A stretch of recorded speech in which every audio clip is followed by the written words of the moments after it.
GT 2026 का set theory पे आधारित ये क्वेश्चन देखिए पूछा गया है, काफी अच्छा सवाल है। 100 छात्र हैं टोटल, 100 छात्र हैं, उसमें से 60 मैथ पढ़ते हैं और 45 क्या पढ़ते हैं, फिजिक्स पढ़ते हैं, और 25 दोनों विषय पढ़ते हैं, यानी मैथ और फिजिक्स दोनों पढ़ते हैं। तो पूछा गया है दोनों में से कोई भी विषय न पढ़ने वाले छात्रों की संख्या पता करनी है। देखिए इसको मैं ग्राफ से सॉल्व करूंगा, इसके पहले मैं आपको सूत्र से सॉल्व करके दिखाता हूं। ये दूसरा मेथड है, मान के चलिए ये पहला मेथड होगा ग्राफ से।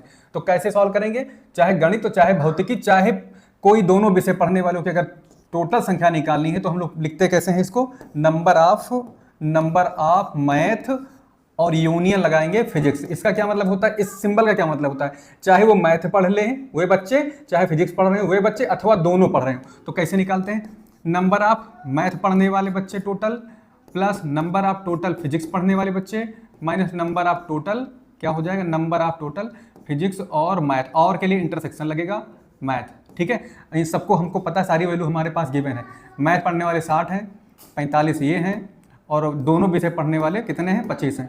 तो 60 40 100 105, 105 में से 25 घटा दोगे तो कितना आएगा, 80 बच्चे। तो कुल मिला के 100 बच्चों में से 80 बच्चे ऐसे हैं जो कुछ ना कुछ विषय लिए हैं, चाहे मैथ चाहे फिजिक्स चाहे दोनों पढ़ रहे हैं। लेकिन पूछा गया है कि कोई भी विषय ना पढ़ने वाले छात्रों की संख्या पता करनी है। तो नंबर ऑफ, आपको पता क्या करना है, नंबर ऑफ मैथ और यूनियन पी, यानी दोनों विषय ना पढ़ने वाले या सिंगल विषय पढ़ने वाले दोनों, यानी इनमें से कुछ ना हो। तो क्या करेंगे, यानी कोई भी विषय ना पढ़ने वाले छात्रों की अगर संख्या पता करनी तो 100 में से क्या घटा दें, ये कौन से बच्चे हैं, वे बच्चे हैं जो फिजिक्स मैथ या दोनों पढ़ रहे हैं, तो इनको हटा दीजिए। कम से कम एक विषय तो पढ़ ही रहे हैं तो इनको हटा दीजिए। तो 100 में से 80 जाएगा, कितना आंसर आएगा, 20। कितना आंसर आएगा, 20। तो 20 इसका राइट ऑप्शन होगा, इतना दिमाग में रख लीजिए। अगर मैं इसको ग्राफ से सॉल्व करूं तो कैसे कर पाऊंगा, देखिए मैथ, देखिए दोनों विषय पढ़ने वाले कितने हैं, 25। ठीक है, तो मैथ, प्योर मैथ पढ़ने वाले कैसे निकालेंगे, 60 में से 25 को घटा देंगे, 60 में से 25 को, तो ये मिल जाएगा कितना, 35। तो ये प्योर मैथ पढ़ने वाले बच्चे होंगे। अच्छा, प्योर फिजिक्स पढ़ने वाले कितने बच्चे होंगे, 45 में से 25 घटा देंगे, क्योंकि 25 बच्चे ऐसे हैं जो फिजिक्स के साथ मैथ भी लिए हुए हैं। तो 45 में से 25 घटाओगे तो 20 ऐसे बच्चे निकलेंगे जो प्योर फिजिक्स पढ़ रहे होंगे।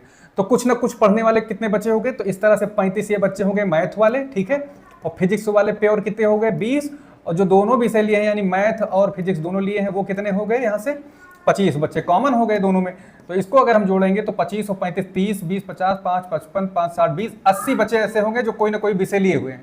तो भाई 100 तो टोटल बच्चे हैं ना, तो 100 में से ये 80 बच्चे यानी 20, 25, 35 सब मिला के घटा दोगे, 20, 25 और 35, तो इसको घटाओगे तो 100 में से ये 80 हमको दिखाई पड़ेगा, जो कि 20 बच्चे ऐसे आएंगे जो कोई ना कोई एक विषय लेकर पढ़ रहे हैं।